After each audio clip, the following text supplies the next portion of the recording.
अब यहाँ पे फोकस कीजिएगा। पिछले क्लास में नॉन पढ़े थे, आज सेकंड क्लास होगा नॉन का, फर्स्ट क्लास हो चुका था। नॉन के हम लोग फर्स्ट क्लास में क्या पढ़े थे, याद है ना आपको? नॉन के सीधे सीधा टाइप पढ़े थे। देखो फिर से रिवीजन कर लो। बताओ, ओल्ड ग्रामर के अकॉर्डिंग नॉन 5 टाइप के होते हैं: proper noun, common noun, collective non, material non, abstract non. उसके आगे पढ़े थे कि मॉडर्न ग्रामर में 3 तरह के नॉन होंगे। पहला बताओ, प्रॉपर को प्रॉपर छोड़ दिया गया है, कॉमन नॉन को और कलेक्टिव नॉन को काउंटेबल नॉन कर लिया गया है, और अनकाउंटेबल नॉन को बनाया गया तीसरा में, और वो कहाँ से आया है? मटेरियल नॉन और एब्स्ट्रैक्ट नॉन से। फिर हम लोग करेंट ग्रामर में पढ़ेंगे नॉन 2 ही तरह का, या तो छू नहीं सकते, देख नहीं सकते, या छू या देख सकते, बस। कॉन्क्रीट नॉन, इसका मतलब छू सकते हैं, देख सकते हैं, है ना। और एब्स्ट्रैक्ट नॉन, इसका मतलब छू या देख नहीं सकते, 2 तरह का। याद है आपको? पिछला क्लास हो चुका था। आज हम लोग उसी चीज़ का डिफिनेशन पढ़ेंगे, लेकिन इससे पहले पूरा वर्ड्स को जितने भी लिखे हैं उसको कवर कर लेते हैं। देखो, आपको कोई बोले एक्सटेसी, एक्सटेसी का मतलब होता है अत्यंत खुशी, बहुत ज़्यादा खुश होना किसी चीज़ का, तो उसको कहते हो एक्सटेसी। मालूम चला, आप जिस चीज़ से उम्मीद नहीं कर रहे थे वो चीज़ आपकी ज़िंदगी में हो जाता, तो आप बहुत ज़्यादा खुश होते, होता ना। या कभी कभी जो उम्मीदें करते हो वही होता है, तो आप ज़्यादा खुश होते हैं, तो उसको अत्यंत खुशी या एक्सटेसी कहते हैं। समझ पा रही नहीं बात? जैसे मैं बोलूँ मैं बहुत ज़्यादा खुशी महसूस कर रहा हूँ, आई एम फीलिंग एक्सटेसी, इसका मतलब क्या समझोगे? मैं बहुत ज़्यादा खुशी महसूस कर रहा हूँ। और इसके मतलब होगा ए स्टेट ऑफ एक्सट्रीम, एक्सट्रीम मतलब बहुत ज़्यादा हैप्पीनेस फील करना, वैसा अवस्था जिसमें बहुत ज़्यादा खुशी हो, उसको आप क्या कहोगे? एक्सटेसी कहेंगे। क्लियर हुआ? दूसरा वर्ड नाम है एडिक्ट। एडिक्ट का मतलब होता है राजघोषणा। राजघोषणा का मतलब होता है ऑफिशियल कमांड या ऑर्डर। देखोगे, ऑफिशियल मतलब गवर्नमेंट की तरफ से या कार्यालय की तरफ से कभी कभी ऑर्डर जारी हो जाता है कि ये होगा, ये लागू होगा, उस चीज़ को आप एडिक्ट कहते हैं। ऐसा होता है, फरमान जारी होता है कि नहीं होता? उसको आप क्या कहोगे? राजघोषणा, जिसको आप क्या कहोगे? एडिक्ट हुआ।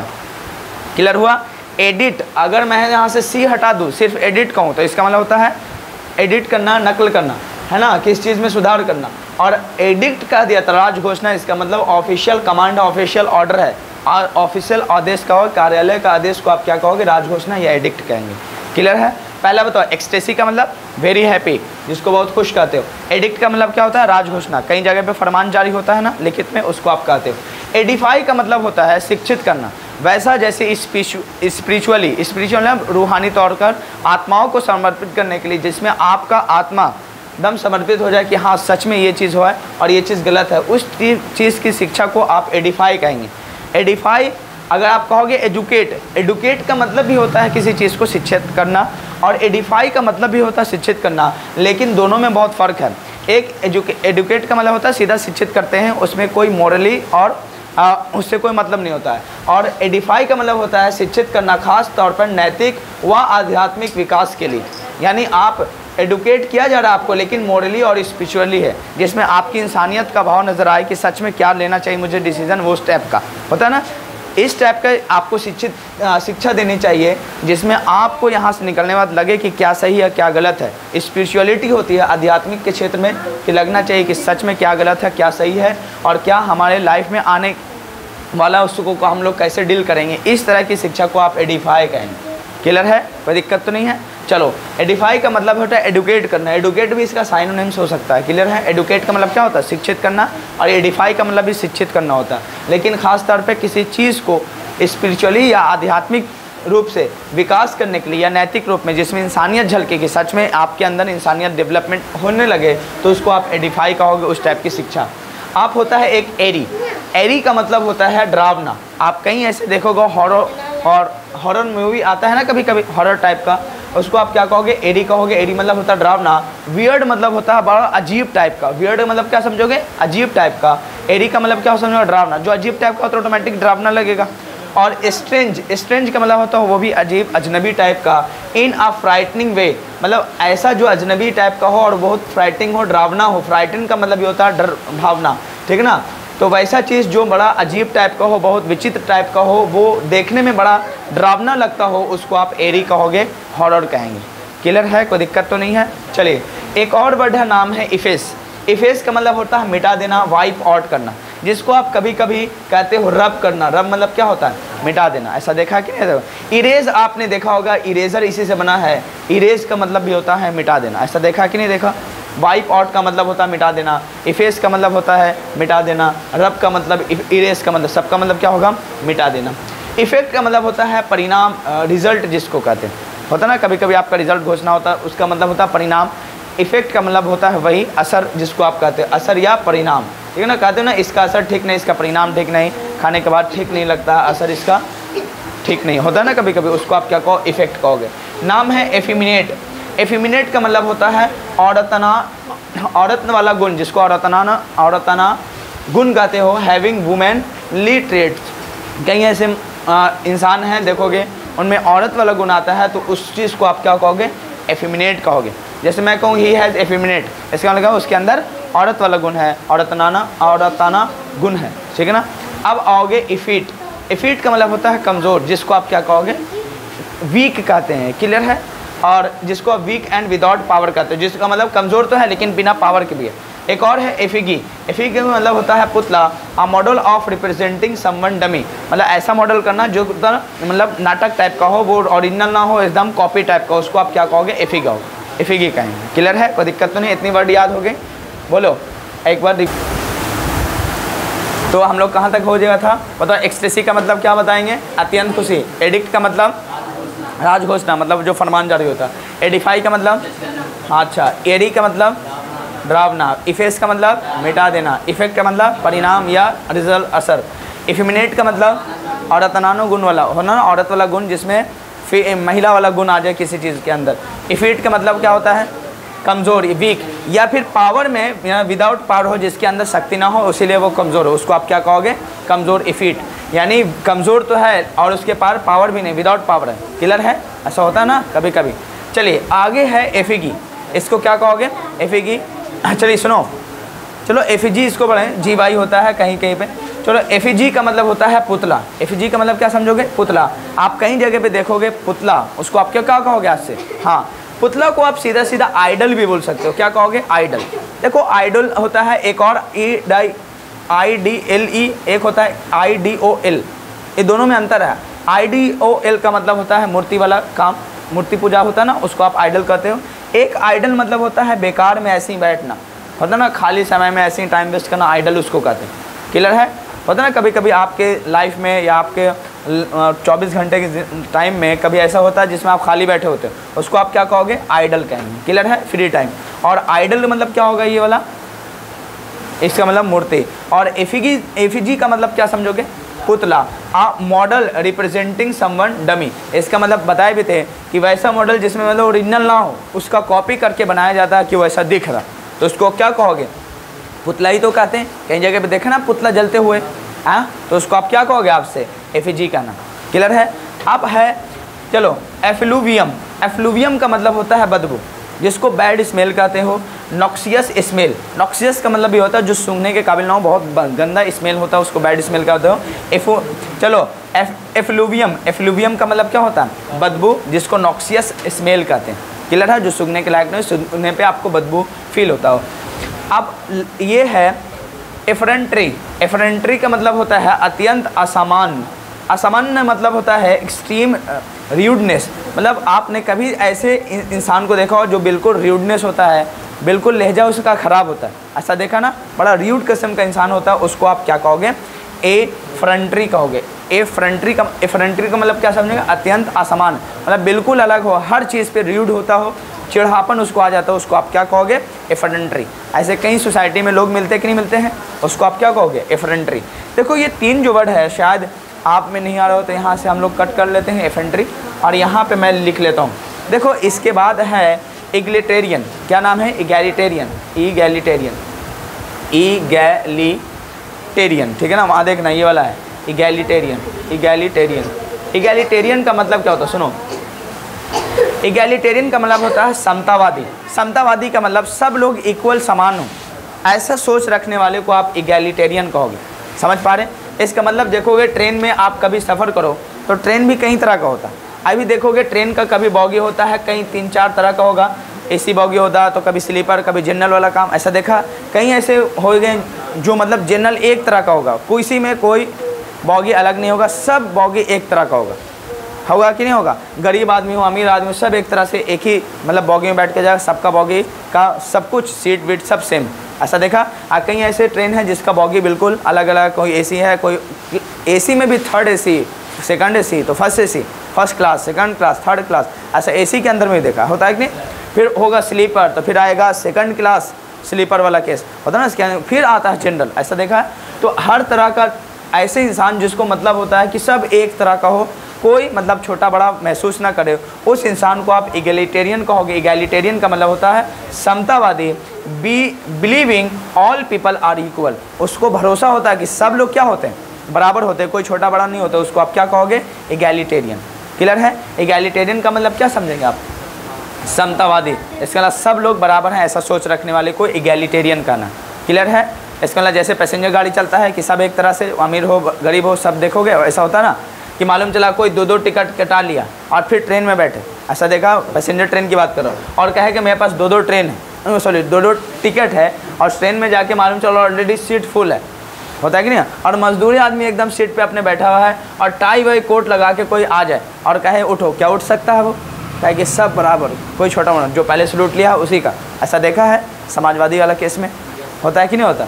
सब बराबर उसी होता है कि नहीं होता? मतलब अमीर हो बड़ी हो, दू का पूरा टिकट ले लो, उससे कोई फ़र्क नहीं पड़ता, जिसका सूट पहले लेट लिया वही उसका होगा कि नहीं होगा? अब मालूम चला आपस में हो गया थोड़ा बहुत, तो हो सकता है ठोका ठोकी भी इसमें चल जाए। ये पैसा गर्मी दिखा रहा है, एसी बॉगी ना दिखाएगा। यहाँ क्या है?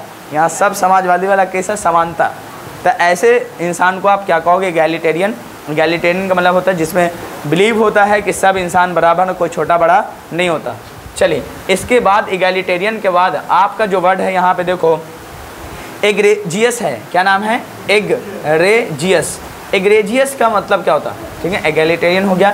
एग्रेजियस का मतलब होता है कुख्यात। कुख्यात का मतलब क्या होता है? बहुत बुरा इंसान कभी होता, यानी एक नहीं कई ऐसे गुनाह कर चुका वो, फिर भी नहीं सुधर। ऐसा देखा ना? और वो भी क्राइम बहुत बड़ा बड़ा करता हो, तो उसको आप एग्रेजियस कहोगे, जिसको आप क्या कहते हैं? नोटोरियस कहोगे या एक्सट्रीमली बैड। एक्सट्रीमली बैड या फिर क्या कहोगे? एक्सट्रीमली बैड, या फिर क्या कहोगे आप? नोटोरियस कहोगे। क्या कहोगे? नोटोरियस। नोटोरियस या फिर क्या कहोगे? एक्सट्रीमली बैड इंसान को एग्रेजियस कहेंगे। ठीक है ना? एग्रेजियस का मतलब समझ में आ गया है ना? कहीं ऐसे सोसाइटी में लोग मिलते हैं ना, बहुत कुख्यात होते हैं, मतलब क्राइम के ऊपर भी क्राइम करते हैं फिर भी सुधरते नहीं, तो उसको आप क्या कहोगे? एग्रेजियस कहोगे। लास्ट एक वर्ड है जिसका नाम है एग्रेस। इसको हटा देता हूँ। एग्रेस का मतलब क्या होता है? सुनो, एग्रेस यहाँ पे लास्ट वर्ड है।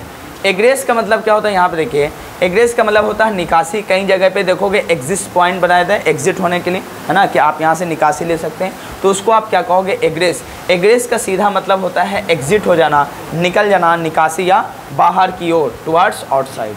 ठीक है ना? उसको आप क्या कहोगे? एग्रेस कहोगे। मालूम चला आज के बाद कहीं एग्जिट ना लिख दे, एग्रेस लिख दे, तो समझना बाहर की ओर निकलने के लिए बता रहे हैं। क्लियर है? लेकिन ये ज़्यादा फेमस है और ये कम है, यही एडवांस चीज़ होता है। क्लियर है कि नहीं है? कोई दिक्कत तो इसमें नहीं है? पक्का? तो आगे चला जाए। अब यहाँ से आप हेडिंग डालिए, प्रॉपर नॉन डिफिनेशन आप चलेगा एक एक का। ठीक है, हेडिंग डालिए, फटाफट करवा देता हूँ। और उसके बाद कल नॉन आइडेंटिफिकेशन, उसके बाद एडवांस नॉन एंट्री मारेंगे कि क्या नॉन। ठीक है ना? अच्छा, कल नहीं तो फिर परसों क्लास होगा, कोई बात नहीं। हेडिंग डालिए, प्रॉपर नॉन। प्रॉपर नॉन लिखना आएगा? चलिए,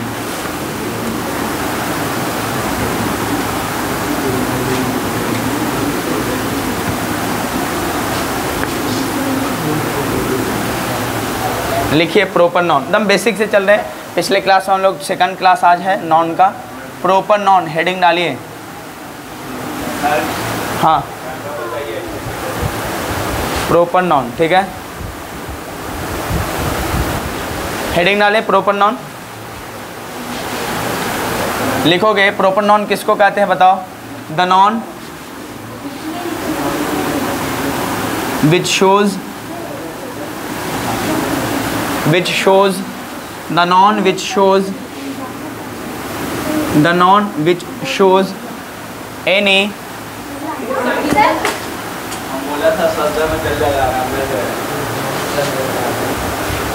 चलिए ठीक है, अभी ठीक है ना? लिखो, the noun which shows any particular any particular, the noun which shows any particular person, place or thing, है ना। द नॉन विच शोज, वैसा नॉन जो कोई पर्टिकुलर मतलब खास पर्सन, मतलब व्यक्ति, खास पर्सन, खास जगह या किसी खास चीज़ को दिखाता है। उस संज्ञा को, उस नॉन को आप क्या कहते हो? प्रॉपर नॉन कहते हो, व्यक्तिवाचक संज्ञा कहते हैं, हिंदी में कहते हैं। प्रॉपर नॉन को हिंदी में कहते हैं व्यक्तिवाचक संज्ञा। The noun which shows any particular person, place और थिंग, वैसा नॉन जो किसी खास व्यक्ति, जगह या किसी चीज़ को दिखाता हो, उसको आप क्या कहोगे? यानी किसी का भी नाम अपने आप में यूनिक है, पर्टिकुलर है, तो उसको क्या कहोगे? Proper noun. मालूम चला, आप किसी का नाम ले सकते हैं, जैसे मैं लिख देता हूँ रामू, राजू। मैं किसी सिटी का नाम लिख सकता हूँ, जैसे पटना, दिल्ली, है ना। उसी तरह बताइए बहुत सारा ऐसा है जिसको आप पर्टिकुलर यानी नाम दे सकते हो, उसको आप क्या कहोगे? Proper noun. क्लियर है कि नहीं है? मालूम चला, यहाँ पे देखो कंपनी का कोई नाम ले लो, वो भी अपने आप में क्या होगा? पर्टिकुलर होगा। क्लियर है? तो मुझे उम्मीद है कर लोगे कि नहीं कर लोगे। हाँ, एग्जाम्पल 2-3 खुद से सोच सकते हो, अपना नाम भी लिख सकते हो कि अपने आप में क्या होगा? वो प्रॉपर ही होगा। क्लियर है? किसी भी खास चीज़ का नाम हमेशा क्या होगा? प्रॉपर होगा। क्लियर है? चलिए अब अगला नंबर लिखिए। पहले उसका एग्जाम्पल खुद से लिखें, फिर दूसरा नंबर लिखें common noun. Common noun,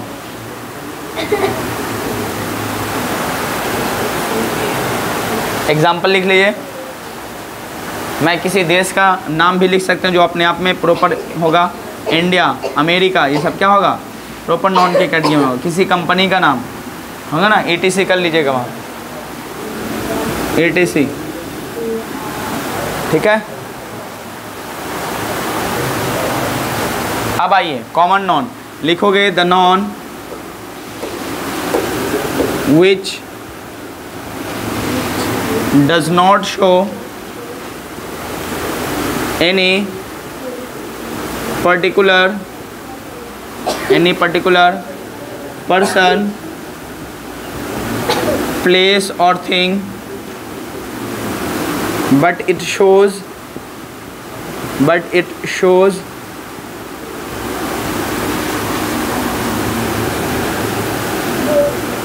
whole class of same kind, एक ही तरह के, एक ही प्रकार के, होल कास्ट को, होल क्लास को, होल मतलब पूरे वर्ग को दिखाने वाले नॉन को आप क्या कहोगे? Common noun. या किसी भी पर्टिकुलर पर्सन यानी किसी पर्टिकुलर व्यक्ति, किसी खास जगह या किसी खास चीज़ों को नहीं दिखाता, या क्या दिखाता है? पूरे होल कास्ट को दिखाता है, वो भी सेम काइंड के, एक ही प्रकार के, पूरे जाति को दिखाने वाला नॉन को आप क्या कहोगे? कॉमन नॉन कहेंगे। क्लियर है? इसका मतलब क्या? The noun which does not show any particular person, place और thing, but it shows whole class और सेम काइंड, है ना, ऑफ सेम काइंड।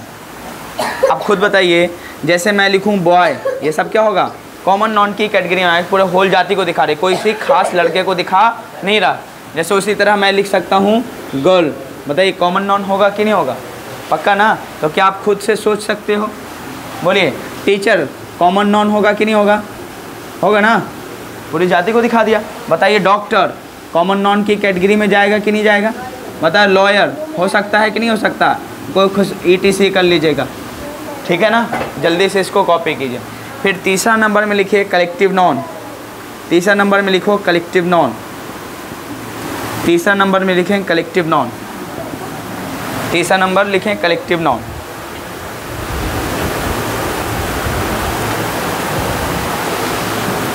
लिखोगे द नॉन, कलेक्टिव नॉन में लिखना the noun which shows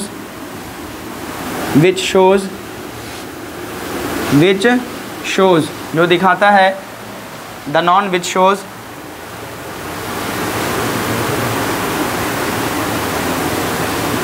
collection of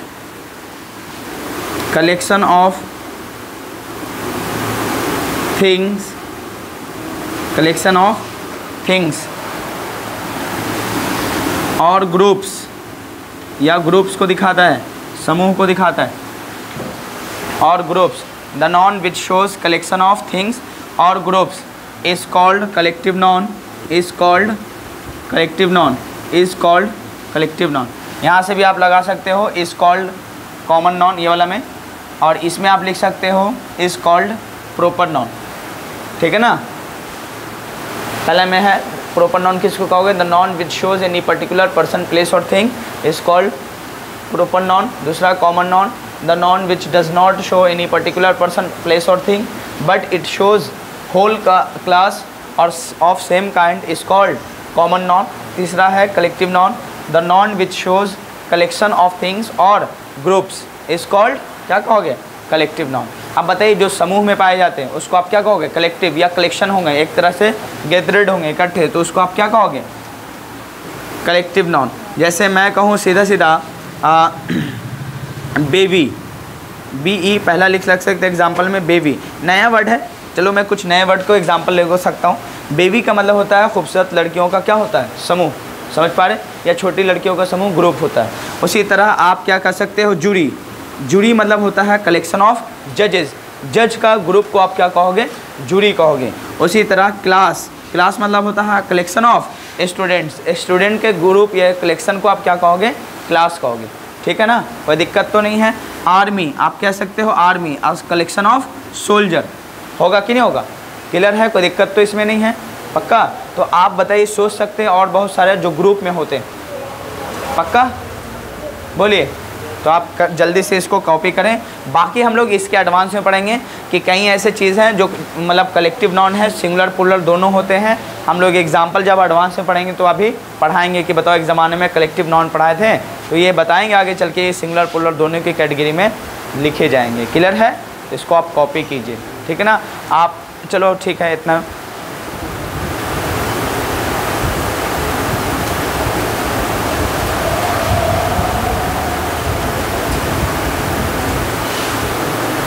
ET से आगे लिखोगे, 4th नंबर लिखो मटेरियल नॉन, मटेरियल नॉन लिखोगे, the non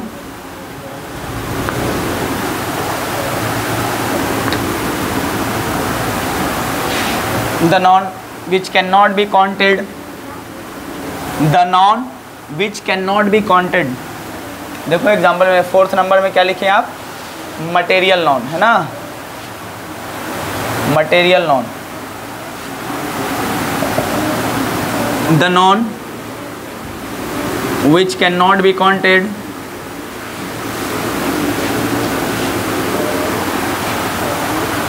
be counted, which cannot be counted, it can only be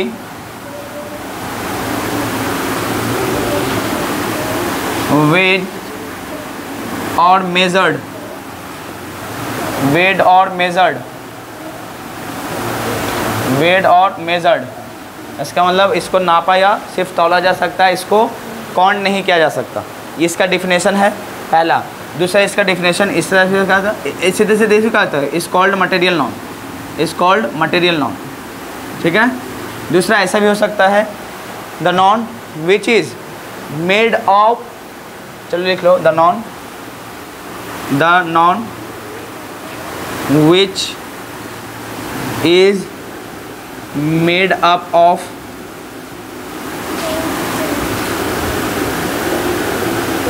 any material, कोई material से बना हुआ चीज़ भी आप क्या कहोगे, मटेरियल नॉन की कैटेगरी में, any material is called material non.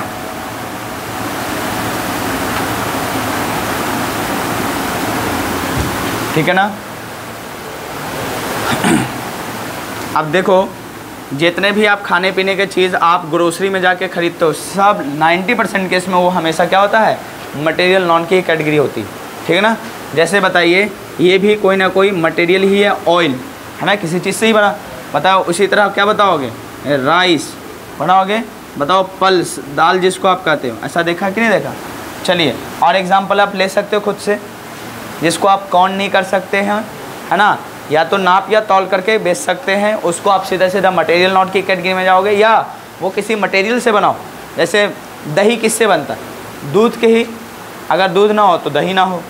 तो आप सीधा सीधा इसको आप वो भी बताइए, आप दूध की बात कर लें तो कैसे बेचते हो आप? क्या कभी काउंटिंग करके बेचा है? नहीं, या तो नापोगे या तो तौल लेते हो कभी कभी। तो ऐसे केस में कर्ड बताइए, दही जिसको आप कहते हैं, कैसे बेचते हो बताओ? मटेरियल। चलिए जल्दी से कर लो। मिल्क, वाटर, वाटर भी हो जाएगा है ना। और उसी तरह क्या होगा? मिल्क हो सकता है। उसी तरह बताओ साल्ट, नमक, ETC कर लीजिए, बाकी आपका दिमाग काम कर गया होगा। ठीक है, लास्ट है आपका 5th number, abstract non.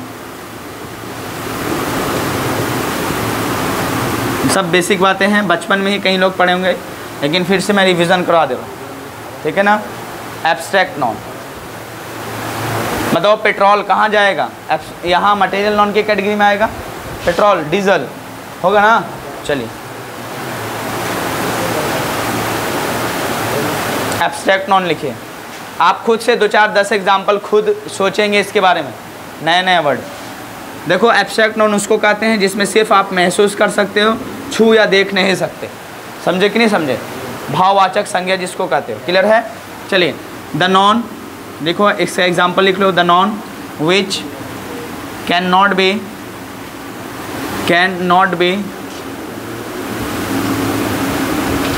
B touched और सीन, इसको ना छुआ जा सकता है और ना देखा जा सकता है। वैसा नॉन जैसे देखा या छुआ नहीं जा सकता, but it can only be felt, सिर्फ इसे महसूस किया जा सकता है। दैट इज़ कॉल्ड, उसे ही क्या कहोगे? That is called abstract non. That is called abstract non, जिसको सिर्फ एहसास कर सकते हो, महसूस कर सकते हो, देख या छू नहीं सकते, वैसे नॉन को भाववाचक संज्ञा या एब्स्ट्रैक्ट नॉन कर सकते हो। जैसे बताइए एग्जाम्पल में आप क्या लिख सकते हो? ऑनेस्टी, ऑनेस्टी मतलब ईमानदारी, सिर्फ आप महसूस कर सकते हो। पोवर्टी, गरीबी है ना। पोवर्टी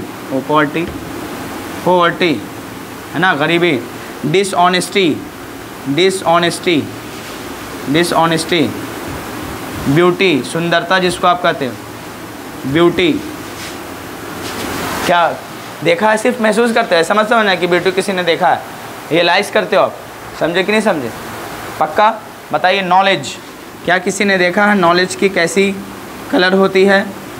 ऐसा देखा है? नहीं ना। चलिए हाँ, अब देखोगे जितने भी सब्जेक्ट के नाम होते हैं सब एब्स्ट्रैक्ट नॉन की कैटेगरी में डाला जाता है। क्यों? देखो आप महसूस करते हो कि आप इंग्लिश पढ़ रहे हैं, मैथमेटिक्स पढ़ रहे हैं कि आप फिजिक्स पढ़ रहे हैं, क्या कभी देखा कोई कलर वलर? सिर्फ एहसासी तो है वो। तो आप सीधे जितने भी आप किसका नाम सब्जेक्ट के नाम होंगे सब किसके कैटेगरी में आएंगे? सब एब्स्ट्रैक्ट नॉन की कैटेगरी में आएंगे कि नहीं आएंगे? पक्का? तो वो बातें देख लग सकते हो। ऐसे एग्जाम्पल बहुत बनेंगे, तो मैं उतना लिखवाना नहीं चाह रहा हूँ। मुझे एहसास दिला देना कि आप समझ जाओ, ताकि आप खुद से एग्जाम्पल समझ जाएंगे कैटेगरी जल्द से। किसका? देखिए एब्स्ट्रैक्ट नॉन किसको कहते हैं? भाववाचक संज्ञा। The noun which can not be touched और सीन। टच्ड और सीन मतलब, टच मतलब होता छूना, सी मतलब होता देखना। वैसा नॉन जिसे देखा मतलब देखा या छुआ नहीं जा सकता। बातें समझ पा रहे? देख भी नहीं सकते और छू भी नहीं सकते, इन्हें कि देख लिया और छू लिया। It can only be felt, इसे सिर्फ क्या कह सकता है? एहसास किया जा सकता है। फील का थर्ड फॉर्म फेल्ट होता है। That is called abstract non. उसे वो क्या कहोगे? Abstract non. जैसे मैं कहूँ ऑनेस्टी, तो क्या आपने ईमानदारी किसी का देखा है? महसूस ही तो किया होगा ना, तो उसको आप क्या कहोगे? Abstract non. पॉवर्टी, गरीबी, क्या किसी ने देखा है गरीबी? नहीं देखा, सिर्फ एहसास करते हो कि गरीबी है। नॉलेज, क्या किसी ने देखा है नॉलेज कैसा कलर है, क्या रूट हुआ, कुछ ऐसा देखा है? नहीं ना देखा है, तो आप इसको क्या कहोगे? एब्स्ट्रैक्ट नॉन, जिसको आप क्या कहोगे? नॉलेज क्या है? डिसऑनेस्टी, क्या बेईमानी किसी ने देखा है? एहसास की बात है। ब्यूटी, सुंदरता किसी ने देखा है कि हरा है, पीला है, गुलाबी, कुछ सब फीलिंग की बात है। समझ पा रहे कि नहीं पा रहे? उसे होगा आप क्या कहोगे? चलिए उसी तरह बताओ एयर। एयर मतलब हवा। बोलो हवा किसी ने देखा है? नहीं देखा, तो सब आप एग्जाम्पल ले सकते हो। क्लियर है? ETC कर लीजिए और आगे लिखिए मॉडर्न नॉन। और मॉडर्न ग्रामर के अकॉर्डिंग नॉन पढ़ रहे थे, तो याद है आपको? बताओ कितनी कैटेगरी थी? 3। कौन कौन सा था? प्रॉपर नॉन, काउंटेबल और अनकाउंटेबल। तो प्रॉपर नॉन तो पढ़ चुके हैं। काउंटेबल नॉन का डिफरेंशियल लिखो। लिखो काउंटेबल नॉन, बस 2-3 पॉइंट है, लिख लेना है। लिखो काउंटेबल नॉन, सब बेसिक बातें हैं। उसके बाद हम लोग नॉन आइडेंटिफिकेशन चलेंगे, नॉन के नंबर चलेंगे, ठीक है ना, नॉन के एपोस्ट्रोफेस वाला केस देखेंगे, सिंगुलर पुलर क्यों कैसे क्या हुआ वो पूरा देख लेंगे, कुछ भी छूटेगा नहीं, ठीक है ना। हेडिंग डालिए काउंटेबल नॉन। काउंटेबल नॉन एकदम हल्का इसका डिफिनेशन है। काउंटेबल का मतलब ही होता है गणना करना, ऐसा देखा ना, गणना करते हुए। गणनीय संज्ञा इसको बोलते हैं, क्या कहते हो, गणनीय संज्ञा, गणना करना, गणनीय संज्ञा। गणनीय मतलब क्या होता है, सीधा सीधा गणना करना, गिनती कर लेना। तो लिखोगे the noun which can be counted, the noun which can be counted, the noun which can be counted, the noun which can be counted, the noun which can be counted, the noun which can be counted, वैसा non जिसे count किया जा सकता है, that is called, that is called, that is called countable noun, that is called countable noun, that is called countable noun, ठीक है ना। बताइए क्या लिखोगे, कलेक्टिव लिख लो, collective and common noun, collective and common noun, collective and common noun come under this category, come under this category। चलिए collective and common noun come under this category, याद है ना, पढ़ाए थे, उसको काउंटिंग किए थे कि नहीं कर सकते हैं, कलेक्टिव और कॉमन नॉन को काउंट कर सकते हैं, ठीक है ना। आप बताइए जिसको भी आप काउंट करते सीधा एग्जांपल इसमें लिखोगे, बॉय गर्ल बेंच होगा ना, जिसको आप सिंगुलर से प्लूरल बना लो सब इसमें आ जाएगा, कर लीजिएगा, कोई दिक्कत तो नहीं है। चलो जल्दी से एग्जांपल लिखो, है ना, खुद से लिख सकते हो, पेन्स, कंप्यूटर्स, मोबाइल्स सब काउंटेबल है, जिसको आप सीधा सीधा काउंट कर लो, एग्जांपल आप खुद से लिख सकते हैं। चलिए कर लीजिए। फिर है इसी में अनकाउंटेबल नॉन लिखेंगे, अनकाउंटेबल नॉन, एग्जाम्पल खुद से लिखिए, है ना, पेन, है ना, मोबाइल, बहुत सारा ऐसा होगा, रूम्स, हाउसेस, जिसका सिंगुलर प्लूरल कर लो सब हो जाएगा काउंटेबल नॉन। हो गया, लिखिए uncountable noun, the noun which can not be counted, the noun which can not be counted, the noun which can not B, the noun which can not be counted, the non which cannot be counted is called uncountable non, uncountable non, uncountable non, the non which cannot be counted is called uncountable non। हो गया, वैसा non जिसे गिना नहीं जा सकता अगणनीय संज्ञा कहलाता है, अगणनीय संज्ञा।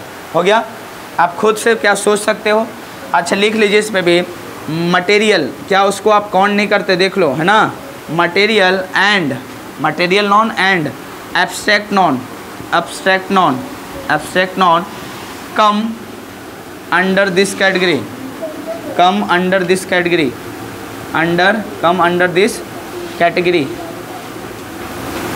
चलिए कैटेगरी लिख लेना, क्लियर है, कोई दिक्कत तो नहीं है। चलिए जल्दी से इसको कंप्लीट किए। लास्ट में बताओ, पहले मॉडर्न सॉरी ओल्ड ग्रामर का बताओ, 5 तरह का नॉन था, पढ़ लिए। पहला क्या था, प्रॉपर, व्यक्तिवाचक, है ना। दूसरा कॉमन, कॉमन को क्या बोलते हैं हिंदी में मालूम है ना, है भाववाचक संज्ञा, वाह। व्यक्तिवाचक तो प्रॉपर नॉन होता है, जातिवाचक संज्ञा। तीसरा होगा समूहवाचक, कलेक्टिव नॉन। और चौथा क्या होगा, मटेरियल नॉन, जिसको क्या कहते हैं, द्रव्यवाचक। और इसको पांचवा एब्स्ट्रैक्ट नॉन, भाववाचक। उसी के बाद क्या पढ़ें, मॉडर्न ग्रामर के अकॉर्डिंग 3 तरह का नॉन। पहला क्या था, एब्स्ट्रैक्ट, दूसरा क्या था, काउंटेबल, तीसरा क्या था, अनकाउंटेबल, है। हाँ सॉरी, प्रॉपर नाउन था, काउंटेबल और अनकाउंटेबल था, है ना। तो प्रॉपर तो पढ़ चुके थे, काउंटेबल अनकाउंटेबल पढ़ के, और उसके बाद अब जो करेंट ग्रामर है उसके दो तरह का नाउन, या तो कॉन्क्रीट है या तो एब्स्ट्रैक्ट है। तो एब्स्ट्रैक्ट तो पढ़ चुके हैं, लिख लो कॉन्क्रीट नाउन। इसको जल्दी कॉपी कीजिए, लिखिए। मैं एग्जाम्पल क्या खुद से लिख सकते हो ना, जो आपका मटेरियल का एग्जाम्पल और एब्स्ट्रैक्ट का है सब इसमें आ जाएगा अनकाउंटेबल में।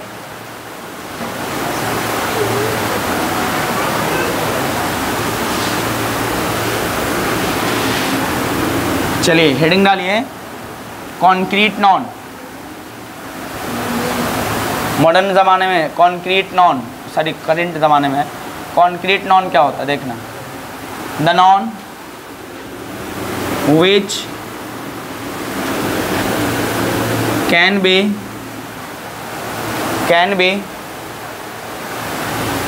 Touched, which can be touched और सीन। बस जैसे छुआ जा सकता और देखा जा सकता है, छू सकते हैं, देख सकते हैं। The noun which can be touched और seen is called concrete noun, concrete noun is called concrete noun. ठीक है ना। अब बताइए सीधा सीधा प्रॉपर नॉन से लेकर मटेरियल नॉन तक, यानी 4 कैटेगरी का ऐसे लिख लीजिए। प्रॉपर ऐसा लिख लो, proper, common, collective and material non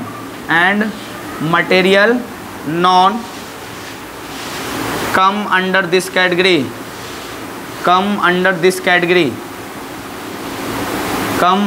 category, ये बातें लिख लीजिएगा। एब्स्ट्रैक्ट नॉन दूसरा रूप इसका होता है, कॉन्क्रीट नॉन और एब्स्ट्रैक्ट नॉन करेंट ग्रामर के अकॉर्डिंग, ये बातें लिख लीजिए। ठीक है। और एग्जाम्पल लिखना है तो बहुत सारे एग्जाम्पल होगा। एब्स्ट्रैक्ट नॉन को छोड़कर जितना भी दुनिया का सब एग्जाम्पल है सब इसके अंदर आ सकता है कॉन्क्रीट नॉन के अकॉर्डिंग। समझे कि नहीं समझे? क्लियर? एग्जाम्पल क्या खुद से लिख सकते हो? बिल्कुल लिख सकते हैं। एब्स्ट्रैक्ट नॉन के एग्जाम्पल को छोड़कर सब इसमें मर्ज कर दीजिए। ठीक है। चलिए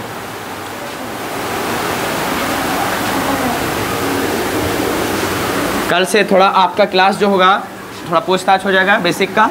अब यहाँ से मेन जो क्लास आपका है ये क्लास मिस मत करना। नॉन आइडेंटिफिकेशन बहुत इंपॉर्टेंट है। Non identification in a sentence लिखो। नॉन आइडेंटिफिकेशन, नॉन की पहचान, इन अ सेंटेंस यानी वाक्य में नॉन की पहचान कैसे करें कि वो नॉन है कि नहीं। सीधा सीधा ये हेडिंग डाल के आप छोड़ दीजिए। We will meet you in the next class. Noun identification in a sentence, sentence में नॉन की आइडेंटिफिकेशन कैसे करें, यानी नॉन को कैसे पहचानें सेंटेंस में, वाक्य में। Non identification in a sentence. Clear है? चलो ये लिख के छोड़ दीजिएगा, है ना। अभी स्पोकन वाला क्लास चालू होगा, रुको वो वाला कर लेते कंप्लीट।